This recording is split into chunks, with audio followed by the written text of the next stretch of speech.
हम सब हंसी खुशी जिंदगी गुजार रहे थे कि अचानक हमारी खुशियों को किसी की नज़र लग गई। मेरे वालिद का नाम रफ़ीक अहमद था। वो बहुत संजीदा मिजाज इंसान थे। हमेशा शलवार कमीज पहना करते थे। उनके चेहरे पर दाढ़ी थी। मेरी अम्मी का नाम शाजिया था। नशीली आंखें और लंबे लंबे बाल। कहते हैं अल्लाह पाक अपने हर बंदे की आजमाइश लेता है और उसके कुछ बंदे उस आजमाइश पर पूरा उतर जाते हैं और कुछ कमज़ोर। मेरी ज़िंदगी में भी एक ऐसा वाक़या हुआ जिसकी वजह से मेरी और मेरे भाई की पूरी ज़िंदगी ही बदल गई। मेरे भाई का नाम जमील और मेरा नाम आयशा है। मेरे अब्बू का पेशा रिक्शा चलाना था। अब्बू की आमदनी इतनी नहीं थी कि वो अम्मी की ख्वाहिशात पूरी कर सके। रोज़ घर में नोक झोंक होती थी। अम्मी पूरा पूरा दिन घर से बाहर रहती। जब रात को घर आती तो किसी से बात तक नहीं करती थी और सो जाती, जैसे उनका अपने शोहर और औलाद से कोई ताल्लुक ही ना हो। अम्मी की मुलाकात अमीर फारूक नाम के एक आदमी से हुई जो बहुत ज़्यादा अमीर था। उस आदमी ने अम्मी को अपने प्यार के जाल में फांस लिया और अम्मी को तो वैसे भी अमीर आदमी बहुत पसंद थे। उस आदमी से अम्मी की कुर्बत दिन ब दिन बढ़ती ही जा रही थी। जब अबू को इस बात का पता चला तो पहले तो अबू ने अम्मी को बहुत डांटा, उन्हें मारा भी और सख्ती भी की, मगर अम्मी अब्बू की एक नहीं सुनती थी। और फिर एक दिन अम्मी ने उस आदमी से शादी करने के लिए अबू से तलाक का मुतालबा कर दिया। अबू ने अम्मी को बहुत समझाने की कोशिश की कि तुम्हारे 6 साल की बेटी है और 3 साल का बेटा है, अगर मेरा नहीं तो कम से कम उन बच्चों का ही सोच लो। मगर अम्मी किसी हाल में कुछ समझने के लिए तैयार ही नहीं थी। उन्हें सिर्फ और सिर्फ अपनी ख्वाहिशात की परवाह थी और इसी वजह से मेरे वालदैन में तलाक हो गई। जिस वक्त मुझे और मेरे भाई को उनकी सबसे ज़्यादा ज़रूरत थी, वो हमें दुनिया के उस अंधेरे में अकेला छोड़ गए। अब हमारे पास अल्लाह ताला के सिवा कोई सहारा नहीं था। जब मैं किसी माँ को अपनी औलाद से प्यार करते देखती तो माँ की ममता देखकर मेरा दिल रो पड़ता और मैं घंटों अकेले बैठकर अम्मी की तस्वीर सीने से लगा कर रोया करती थी। सर्दियों में जब तमाम बच्चे अपनी माँ की गर्म आगोश में सो रहे होते तो मैं रात की तेज़ हवाओं के झोंकों से डर जाती। तब मैं एक दीवार के साथ घंटों अपना सर ज़मीन पर रख कर सोती और दुआ करती कि अल्लाह उस रात की स्याही जल्द ख़त्म कर दे। जब तकलीफ हद से बढ़ जाए तो अपनों से ज़्यादा गैर लोग तरस खाकर कहते हैं कि आओ हमारे घर खाना खा लो। कुछ लोग तरस खाकर अपने बच्चों के पहने हुए कपड़े मुझे और मेरे भाई को दे देते, जिन्हें हम खुशी खुशी पहनकर अपना वक्त गुजार लेते। लोग कहते थे कि मेरी आंखों में बहुत दर्द है और उन दर्द के साए में मैंने जीना सीख लिया था। मुझे अपनी माँ से नफरत हो चुकी थी।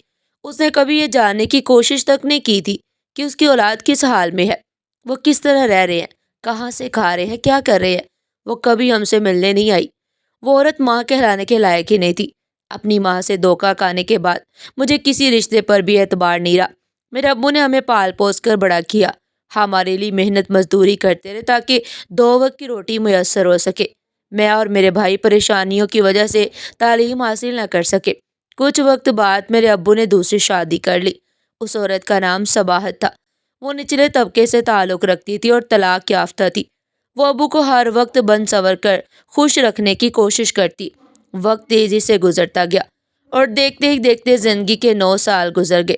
सौतेली माँ के आने के बाद अबू भी काफ़ी हद तक बदल चुके थे। उस औरत ने बीवी होने के तमाम फ़राइज़ अदा किए, मगर हमें कभी अपनी औलाद की तरह नहीं समझा, बल्कि हमें अपने पाँव की जूती समझती थी। उसने मेरा ख़ानदान से मिलना जुलना भी ख़त्म कर दिया। मैं पूरा पूरा दिन अकेले कमरे में गुजार देती।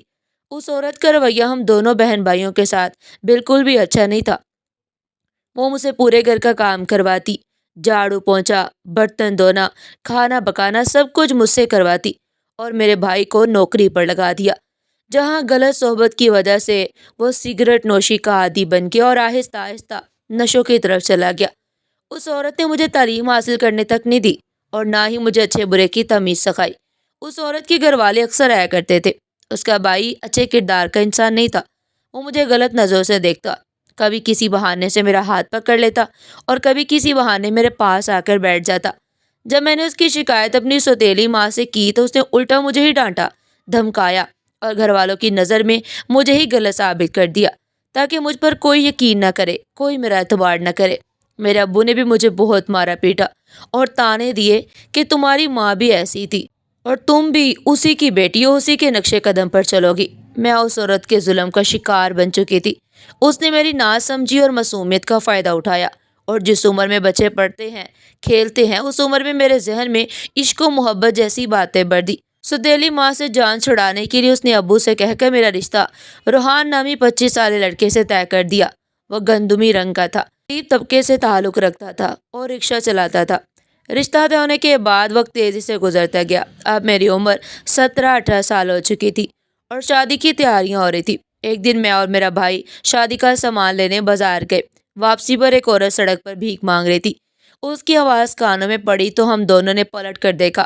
وہ کوئی اور نہیں بلکہ ہماری ماں تھی۔ وہ ہمیں پہچان نہیں سکی مگر ہم نے انہیں بتایا کہ ہم ہی ان کی اولاد ہے۔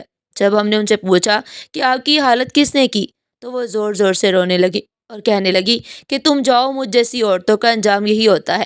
پھر میرے اصرار پر انہوں نے بتایا کہ جس آدمی کے لیے میں نے اپنے انمول رشتے ٹھکرا دیے، بچوں کو چھوڑ دیا، خیال رکھنے والے شوہر کو چھوڑ دیا، وہی آدمی کچھ عرصہ بعد مجھے چھوڑ گیا کیونکہ اللہ تعالیٰ نے مجھے اولاد جیسی نعمت سے محروم کر دیا۔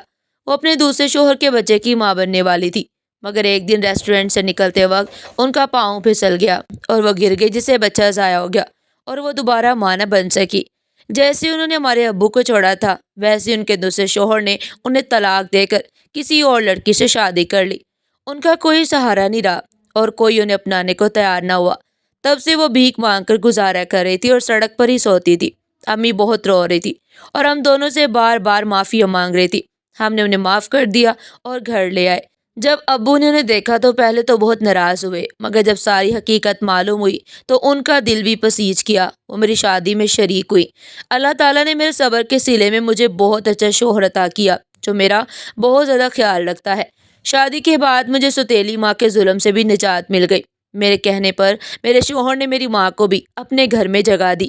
میں نے انہیں کبھی یہ احساس نہیں ہونے دیا کہ وہ ہمیں ماں کا پیار نہ دے سکی اور میں نے دل سے ان کی خدمت کی۔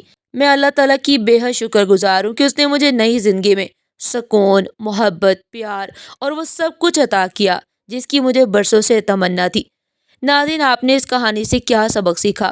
کمنٹ سیکشن میں اپنی قیمتی رائے کا اظہار ضرور کیجیے گا۔ اور آپ کو یہ کہانی کیسی لگی؟